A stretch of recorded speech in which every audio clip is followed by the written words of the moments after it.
വിഷയത്തിൽ തനിക്ക് മുന്നിൽ മറ്റു വഴികളുണ്ടെന്ന മുന്നറിയിപ്പ് നൽകി Shashi Tharoor M P. English മാധ്യമത്തിന് നൽകിയ അഭിമുഖത്തിലാണ് ശശി തരൂരിന്റെ പരാമർശം. കേരളത്തിലെ പാർട്ടി നേതൃത്വത്തിൽ പ്രതിസന്ധിയുണ്ട്. കഠിനാധ്വാനം ചെയ്തില്ലെങ്കിൽ മൂന്നാമതും കോൺഗ്രസ് പ്രതിപക്ഷത്തിരിക്കേണ്ടി വരും. തന്റെ കഴിവുകൾ പാർട്ടി വിനിയോഗിക്കണമെന്നും തരൂർ ആവശ്യപ്പെട്ടു. അതേസമയം തരൂരിന്റെ വാക്കുകൾ അതിരുകടക്കുന്നെന്ന് KPCC പ്രസിഡന്റ് K സുധാകരൻ പറഞ്ഞു.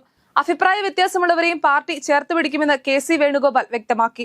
സെക്രട്ടേറിയറ്റിന് മുന്നിൽ സമരം ചെയ്യുന്ന ആശാവർക്കർമാരുടെ പ്രശ്നങ്ങൾ പരിഹരിക്കാൻ ഇടപെടൽ ആവശ്യപ്പെട്ട് മുഖ്യമന്ത്രിക്ക് കത്തയച്ച് കോൺഗ്രസ് വർക്കിംഗ് കമ്മിറ്റി അംഗം രമേശ് ചെന്നിത്തല. പ്രതികൂല സാഹചര്യങ്ങളെ വകവയ്ക്കാതെ സേവനം നടത്തുന്ന കേരളത്തിന്റെ ആരോഗ്യ മേഖലയെ കാക്കുന്ന ആശാവർക്കർമാരുടെ ആവശ്യങ്ങൾ തികച്ചും ന്യായമാണ്. ലഭിക്കുന്ന കൂലിയേക്കാൾ 10 മടങ്ങ് സേവനമാണ് ഇവർ ചെയ്യുന്നത്.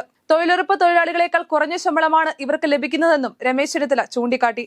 ചാനൽ ചർച്ചയിൽ വിദ്വേഷ പരാമർശം നടത്തിയ PC ജോർജിനെ കൈവിട്ട് സംസ്ഥാന BJP നേതൃത്വം. കേസിലെ മുൻകൂർ ജാമ്യാപേക്ഷ തള്ളിയതിന് പിന്നാലെയാണ് PC ജോർജ് പിന്തുണ തേടി BJP നേതാവ് പ്രകാശ് ജാവദേക്കറെ ഫോണിൽ വിളിച്ചത്. പിന്നാലെ ജാവദേക്കർ സംസ്ഥാന നേതൃത്വത്തെ ബന്ധപ്പെടുകയും നേതാക്കളോട് അഭിപ്രായം തേടുകയും ചെയ്തു. എന്നാൽ വിഷയത്തിൽ ഇടപെടാൻ കഴിയില്ലെന്നാണ് സംസ്ഥാന നേതൃത്വം മറുപടി നൽകിയത്. സംസ്ഥാനത്തെ 28 തദ്ദേശ വാർഡിൽ തിങ്കളാഴ്ച ഉപതെരഞ്ഞെടുപ്പ് നടക്കും. രാവിലെ 7 മുതൽ വൈകിട്ട് 6 വരെയാണ് വോട്ടെടുപ്പ്. ഇതിൽ കാസർഗോഡ് മടിക്കൈ പഞ്ചായത്തിലെ കോളിക്കുന്ന്, ചീമേനി പഞ്ചായത്തിലെ പള്ളിപ്പാറ വാർഡുകളിൽ LDF സ്ഥാനാർത്ഥികൾ എതിരില്ലാതെ ജയിച്ചു. അതോടൊപ്പം തദ്ദേശ ഉപതെരഞ്ഞെടുപ്പിന്റെ ഭാഗമായി സംസ്ഥാനത്തെ 9 ജില്ലകളിലെ വിദ്യാഭ്യാസ സ്ഥാപനങ്ങൾക്ക് തിങ്കളാഴ്ച അവധി പ്രഖ്യാപിച്ചു. ചില വിദ്യാഭ്യാസ സ്ഥാപനങ്ങൾക്ക് ചൊവ്വാഴ്ചയും അവധി ബാധകമാണ്. കണ്ണൂർ, മലപ്പുറം, തൃശൂർ, എറണാകുളം, ആലപ്പുഴ, ഇടുക്കി, കോട്ടയം, കൊല്ലം, തിരുവനന്തപുരം ജില്ലകളിലെ ഏതാനും വിദ്യാലയങ്ങൾക്കാണ് അവധി നൽകിയിട്ടുള്ളത്. തിരുവനന്തപുരം നഗരൂരിൽ മിസോറാം സ്വദേശിയായ എഞ്ചിനീയറിംഗ് വിദ്യാർത്ഥി കുത്തേറ്റ് മരിച്ച സംഭവത്തിന് പിന്നിൽ മുൻവൈരാഗ്യമെന്ന് FIR. രാജധാനി കോളേജിലെ BTech 4ാം വർഷ വിദ്യാർത്ഥിയും മിസോറാം സ്വദേശിയുമായ വാലന്റൈൻ VL ചാനയാണ് കൊല്ലപ്പെട്ടത്. ഇതേ കോളേജിലെ BTech സിവിൽ എഞ്ചിനീയറിംഗ് 3ാം വർഷ വിദ്യാർത്ഥിയും മിസോറാം സ്വദേശിയുമായ T ലംസങ് സ്വാലയാണ് ഇപ്പോൾ പോലീസ് കസ്റ്റഡിയിലുള്ളത്. ഡൽഹി മുൻ മുഖ്യമന്ത്രിയും ആം ആദ്മി പാർട്ടി നേതാവുമായ അതിഷി മർലേനയെ ഡൽഹി നിയമസഭയിലെ പ്രതിപക്ഷ നേതാവായി തെരഞ്ഞെടുത്തു.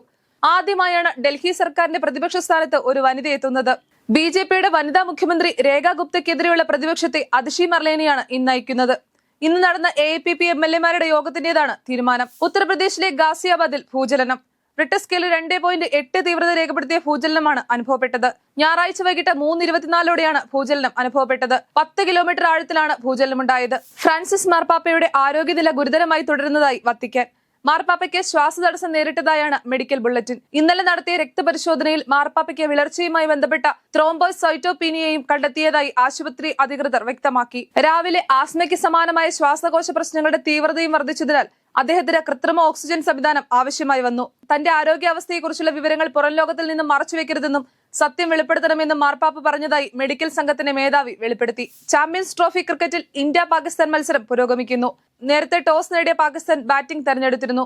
ദുബായ് അന്താരാഷ്ട്ര ക്രിക്കറ്റ് സ്റ്റേഡിയത്തിലാണ് മത്സരം.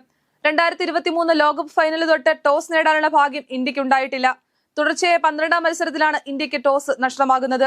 ആദ്യ മത്സരത്തിൽ ബംഗ്ലാദേശിനെ തകർത്തതിന്റെ ആത്മവിശ്വാസത്തിലാണ് ഇന്ത്യ എത്തുന്നതെങ്കിൽ ന്യൂസിലൻഡിനോട് തോറ്റാണ് പാകിസ്ഥാന്റെ വരവ്.